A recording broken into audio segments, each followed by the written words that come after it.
ചിലയിടത്തൊക്കെ നമ്മൾ കുട്ടികൾക്കൊക്കെ പനി ജലദോഷം വന്നിട്ടുണ്ടെങ്കിൽ കുട്ടികളെ കുളിപ്പിക്കാനൊക്കെ ഒരു പേടി ഉണ്ടാവുമല്ലേ, നമുക്ക് എണ്ണയൊക്കെ തേച്ച് കഴിയുമ്പോൾ പെട്ടെന്ന് നീർക്കിട്ട് ഇറുന്നൊരു പേടി ഉണ്ടാവുമല്ലേ. അപ്പോൾ അതാ ഇതുപോലെ നിങ്ങളൊന്ന് എണ്ണ ഉണ്ടാക്കിയിട്ട് തലയിൽ തേച്ച് കുട്ടികളെ കുളിപ്പിച്ചോട്ടോ. ധൈര്യമായിട്ട് കുട്ടികളെ കുളിപ്പിക്കാൻ നീർക്കിട്ട് വീഴത്തില്ല കേട്ടോ.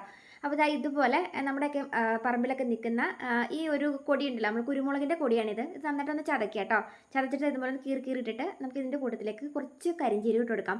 ഈ ഒരു കരിഞ്ചീരകം നമ്മളെല്ലാ അങ്ങാടി ഷോപ്പുകളിലും കിട്ടും കേട്ടോ. അത് കുട്ടികൾക്ക് തലയിൽ നീർക്കിട്ട് ഇറാതിരിക്കാനൊക്കെ ആയിട്ട് പണ്ട് കാലം മുതൽ ആളുകൾ എണ്ണയിലൊക്കെ ഇട്ടിട്ട് തേക്കുന്ന ഒന്നാണ്. അപ്പം ഇത് വളരെ നല്ലതാണ്, നല്ല എഫക്റ്റ് ഉള്ളതാണ്. അപ്പം ഈ കരിഞ്ചീരകം നമുക്കൊന്ന് ചെറുതായിട്ടൊന്ന് പൊടിച്ചെടുക്കാം.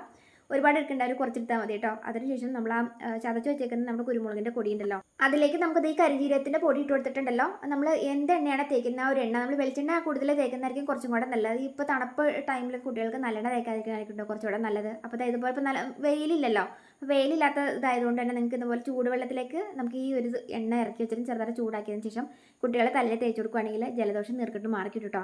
ട്രൈ ചെയ്യുന്നത്. അപ്പോൾ ഒരുപാട് എണ്ണ ഇടയ്ക്കതിലൊക്കെ നിങ്ങൾ ഇട്ടുണ്ടാക്കി വെക്കണമെന്നുണ്ടെങ്കിൽ കുരുമുളക് ഉണ്ടല്ലോ, സാധാ കുരുമുളക് പൊടിച്ചതും അതുപോലെ തന്നെ ഈ ഒരു കരിഞ്ചീരകം പൊടിച്ചതും കൂടെ കൂടിയിട്ട് എണ്ണയിലേക്ക് ഇട്ട് വെച്ചാൽ മതി. അല്ലാണ്ട് നമ്മൾ പച്ച ഇട്ടിട്ടുണ്ടെങ്കിൽ പെട്ടെന്ന് കേടായി പോകും ഒരുപാട് എണ്ണയിൽ.